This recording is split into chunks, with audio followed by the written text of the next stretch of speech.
Back to Friday. It's I must ask you a question. How's your market? And today I'm with a good friend, Melissa, out of Fort Lauderdale. How are you doing today? I am so good. I'm so glad I finally made it on here. So, Yes. good to see you, Matt. Yeah, definitely. Well, let's just dive into how's your real estate market? What is going on in Fort Lauderdale and all the areas that you serve? So, I live in Fort Lauderdale proper. So, I am in the main part of Fort Lauderdale, but I serve obviously all around because Fort Lauderdale itself is not a huge city. We have about Oh, 180,000 people oh population. wow. Okay. Yeah, so it's not a huge city. So you wind up having all these little cities within cities. There's a couple cities that we have within our city, and then we have, Yeah. extended. I wind up serving all of Broward County. But where we are is we're situated between Miami and Palm Beach. Miami and Palm So, Beach. Okay. it, mhm. And what we get is we get because Miami has gotten so expensive and so has Palm Beach. If people aren't moving completely out of South Florida, they're moving to Broward County because Got it. Fort Lauderdale is still metropolitan in its own way, and Yeah. but it's not as expensive, which it's still expensive. Please Yeah. do not use that.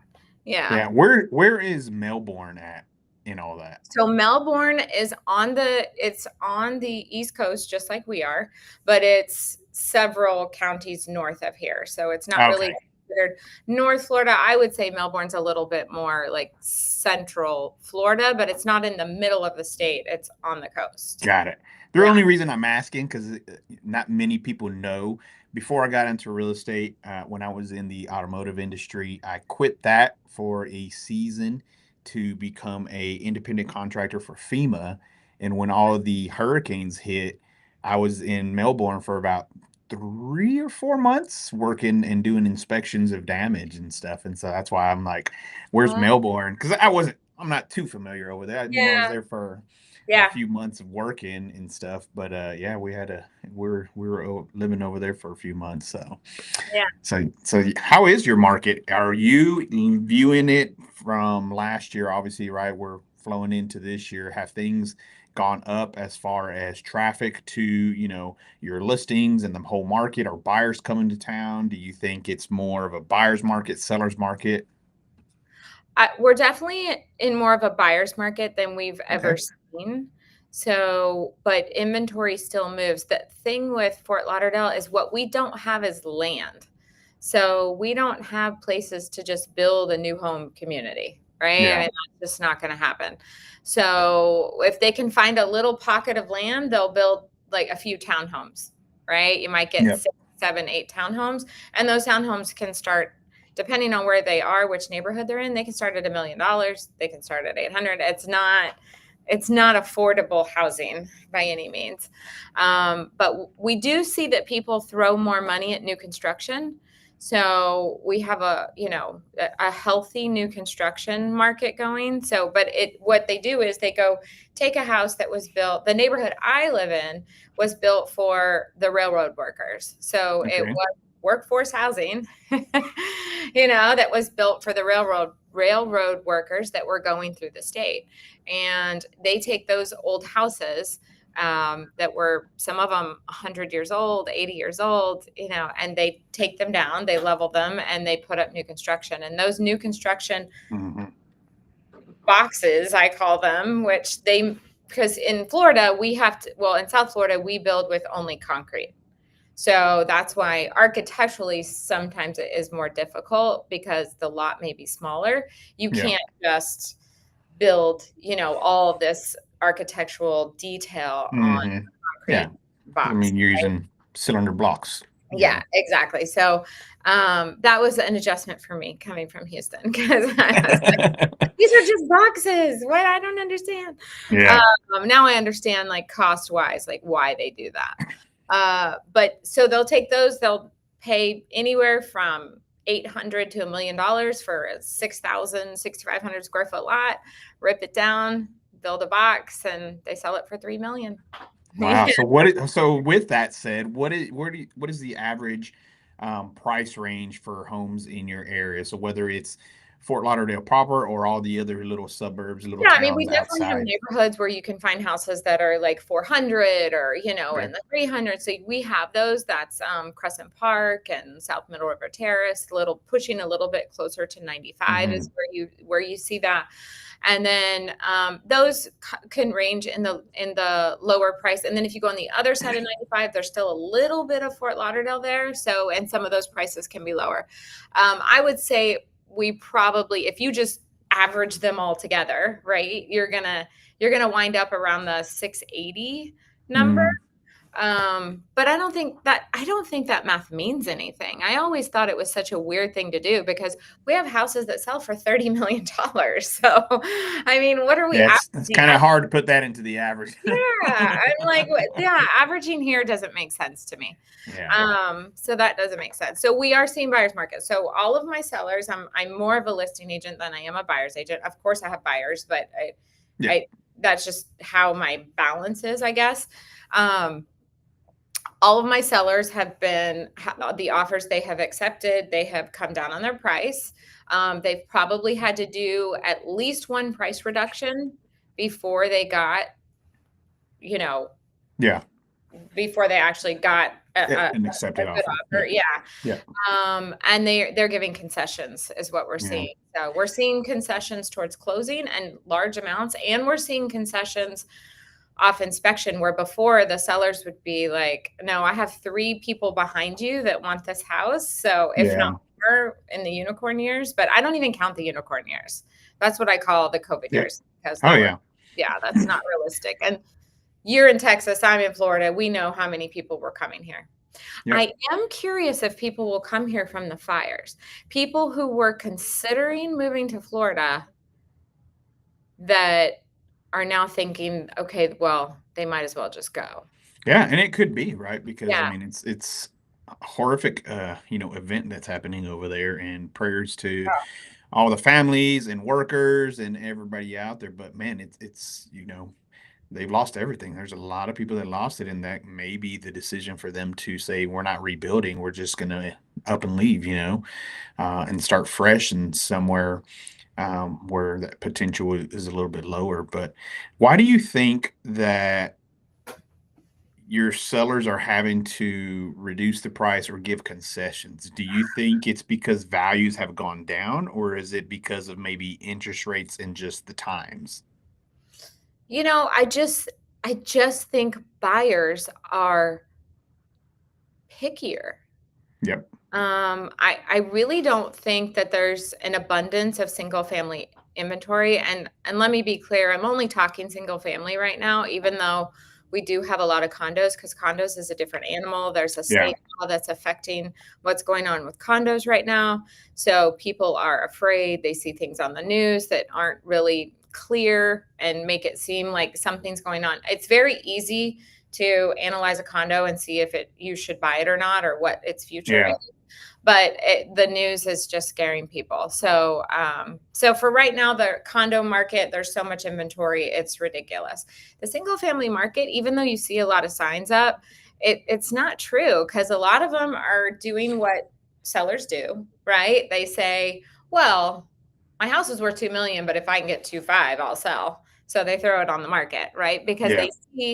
they see these other houses that are selling and they're selling for high prices. It's still high prices. We still have increases. We're not Yeah. decreasing. But sellers are having to come off Yeah. those pipe dreams.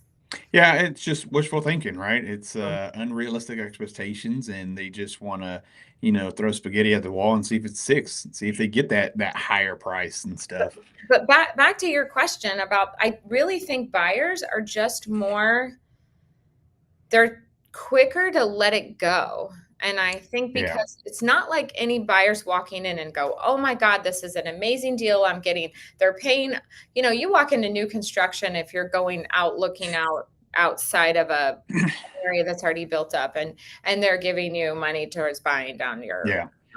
rate, and they're giving you Oh all yeah. these incentives. Buyers aren't walking into these sellers' homes and getting those same things. So it's really easy for them to go, well, we like the house, but we like a lot of houses, and Yeah. nothing's like wooing me into buying this house. Oh This yeah. the one I just closed, the buyer, it was their second offer on this house. They made an offer. We went through inspection. We extended inspection. They canceled. They went away. They went looking. They came And they back came back. because we were offering good incentives and we Yeah. were doing those things. And And those, that's the thing. I yeah, mean, buyers aren't, yes, they can be pickier because there is more inventory for them to pick at, right? Especially in our area. I mean, they have options now versus, like you said, the unicorn years, the COVID years, where they had to make a split decision like that. yeah, And it's back to realistic expectations now, right? And, it's not like the COVID years. And so, yes, rates are a little bit up, right? It is what it is. But at the end of the day, they have more options. And so a lot of our homes over here as well, I mean, they're priced where values are because of what's compared to the other homes that have sold. But it's the same thing. Well, there's now 7 homes for this house in the neighborhood, and the buyer can go to any of these, and they're right. all sitting, right? And so they have these options and they can take that chance of, I like it. Let's go under contract and see if we can get a better deal. And if not, we'll cancel and we'll just keep looking, right? That's the crazy part. I So feel how like long have you lived in Fort Lauderdale? since 2000, Okay. I came to Florida when I got married. Technically, we lived in Miramar, which is still in the West. But we both worked in Friends and we had all of our relationships and our network. So then we Yeah. sold that townhome. Well, actually, we didn't. We rented it out because the market was.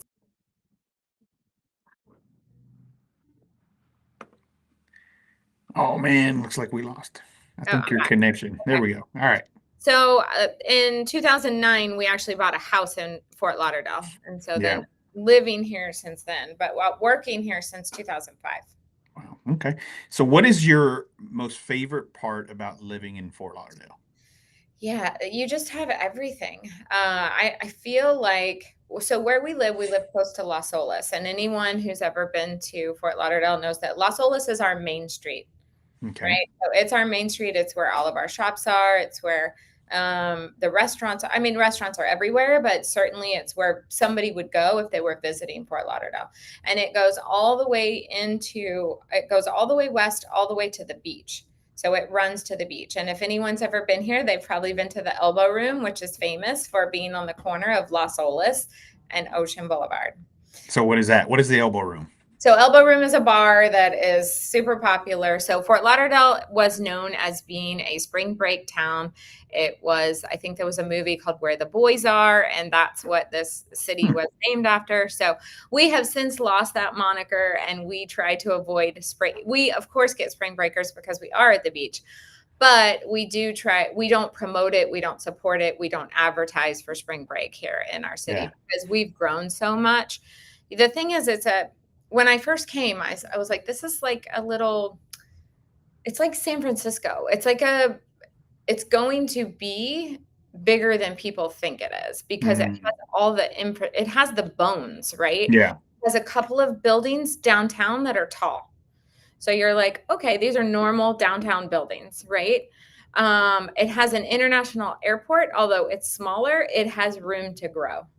It has the port, which Port Everglades is the number one port, I think, for moving fuel through the state of Florida. Hmm. So, and that port got expanded. It has a convention center. The cruise ships come here. So, in this tiny little city, and Yeah. as the beach, there's so much here. There's a lot of, we have big companies, obviously like Auto Nation and things like that. That this is where their headquarters is. Um, Okay. but we also it's a very young city.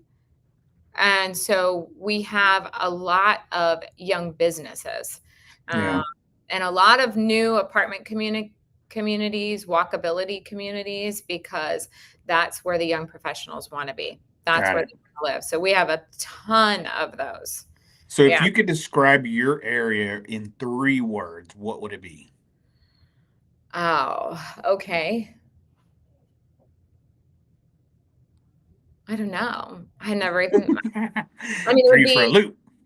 I know it would be, I feel like it's a bubble. So we have everything. You don't have to go anywhere. We have, Michelin Yeah, star restaurants. We have all of that. We yeah. have 10 minutes to the international airport. Like Okay. we have our bubble. You do not have to leave. It's So young. maybe convenience, Yeah, young I would say it's convenience. very innovative. Um, Nice. Okay. it's doing big things. Yeah, So and what advice? Oh, active. go. Active has to Active. be the other one Okay. because like between golf, tennis, pickleball, hockey, ice rink. I mean, there's so much. People are super active here. Yeah. Nice. So what advice would you give someone that's considering relocating to your city?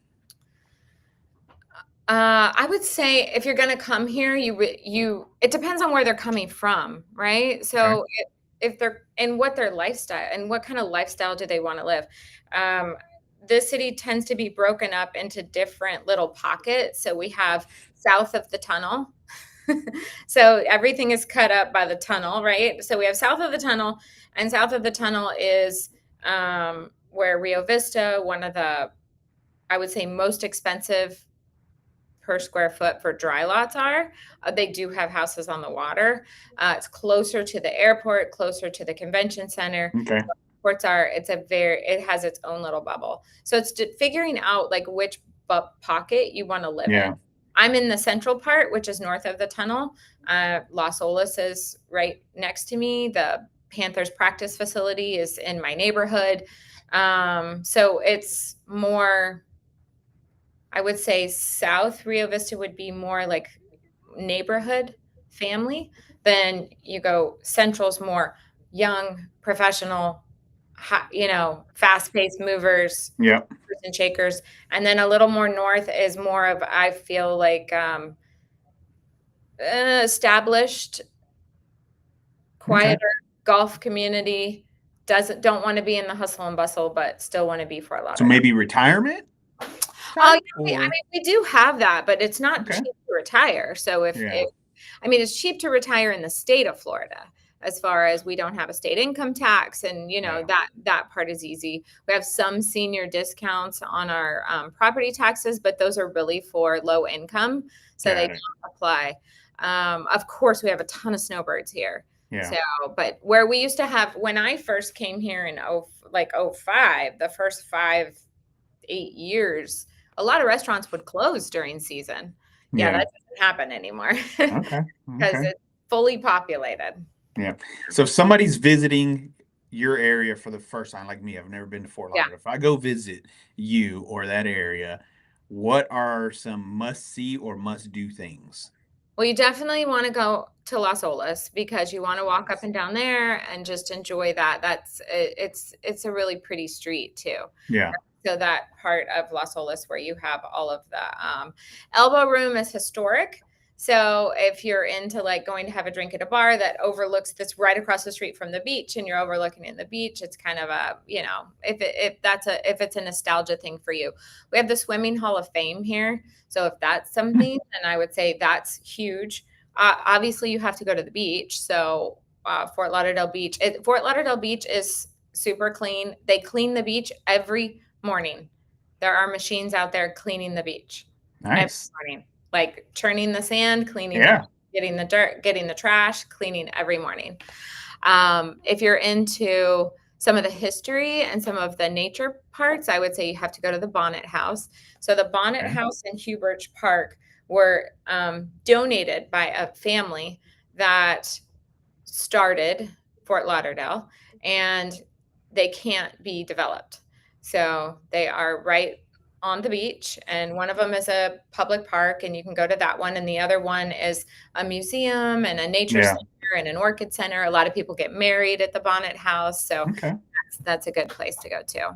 Cool. Awesome. All right. Well, we're gonna wrap it up. So real quick, how did you get started in real estate, and why do you love it? Okay, so I started in mortgage first in Houston. So that was January of 1998. Okay. A friend was doing wholesale mortgages. I was working for a sign company, like operations manager. And he's like, I deal with all of these mortgage brokers. He's like, you could do this. Yeah. You need to do this. So I partnered with another friend, started a mortgage company, had no experience. We hired 12 loan officers. We put ads in paper for business, and we had all of our vendors come train us. So we had obviously my friend that was in wholesale, and then we Yep. had insurance companies train us. We had surveyors, appraisers, lenders, title companies. They all came and trained us and taught us what to do. And that's how the business evolved. And then I got my real estate license because that's what you do. And you start doing a little investment things. And I didn't have my license here in Florida Yeah. until 2012. And Wow. then I had my mortgage, but I didn't have my real Your estate. real And estate. I was like, you know what? I'm just going to go back to doing what I like to do. I was working with my husband's business.